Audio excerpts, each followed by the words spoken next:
Every once in a while, my mother, Leona Briggs of Burke Burnett, Texas, decides I need spiritual help, and she sends me these little brown pocket-sized books full of pictures of elves with curly-toed shoes and Pinocchio noses. They're called Elf Help books. Excuse me for a moment while I spew some vomit around the room. All right, I'm better. There's a whole series of these, the Be Good to Yourself therapy book, the One Day at a Time therapy book, the Be Good to Your Marriage therapy book. And each page of each book has a rule for living, like, let your feelings be known. They're important. Or, when someone yells at you, physically support yourself by relaxing into your chair or putting your feet firmly on the floor. Remember to breathe. There are people buying these books who forget to breathe. Or how about this one?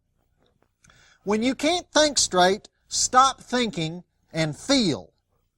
And so, I've gotten so many of these little books in the mail that last week I finally decided I'd give it a shot. I'd try to make these rules work. So the first one I did was rule number 18 in the Be Good to Yourself therapy book, which is, when you feel alone, know there are people who want to be with you. Fantasize what it would be like to be with each of them. Decide if you want to make that happen. So I did this one. You probably read about it, how it took 3 security guards to remove me from Nastasha Kinski's apartment building. But I didn't give up on that. Next, I tried life rule number 9. Be spontaneous. Though risky, it opens up a world of exciting possibilities. Now, I enjoyed this one a lot. Of course, it'll be tough raising the $50,000 in fines that the Federal Communications Commission slapped on me after the TV show last Saturday night. It wasn't so much the words I said. That was only $10,000. I had no idea that the government had such a thing about Filipino nude mud wrestling. I had no idea those girls were going to bring lewd devices, or that they're going to stick the lewd devices into other lewd devices, or that they were going to attempt that triple reverse contortionist pelvis flip. That caught me totally by surprise. I was afraid we might have a medical emergency on our hands, and otherwise I wouldn't have touched that gal. So, what I figured out is the only way to really make these rules make sense is to apply what I call have a beer therapy.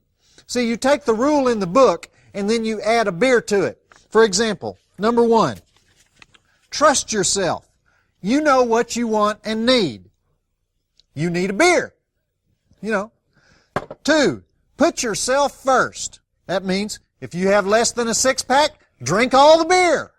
3, let your feelings be known. I'll have a beer. 4, express your opinions. That'd be like, beer is better than wine. 5, when you need something, don't talk yourself out of it. You need another beer. When you're scared, let someone know. A beer will really help. When you feel like running away, let yourself feel that scare. In other words, consume beer until you're not scared anymore. 8, when you're angry, let yourself feel that anger and drink someone else's beer. 9, when you're sad, think about what would be comforting. 2 beers. And 10, when you're hurt, tell the person who hurt you. Keeping it inside just makes it grow. And throwing a beer can makes you feel a whole lot better. Do you get the idea? See, I think my mother would be real proud of me for finally putting this information to use. Joe Bob Briggs, have a beer. Who's been drinking all these beers?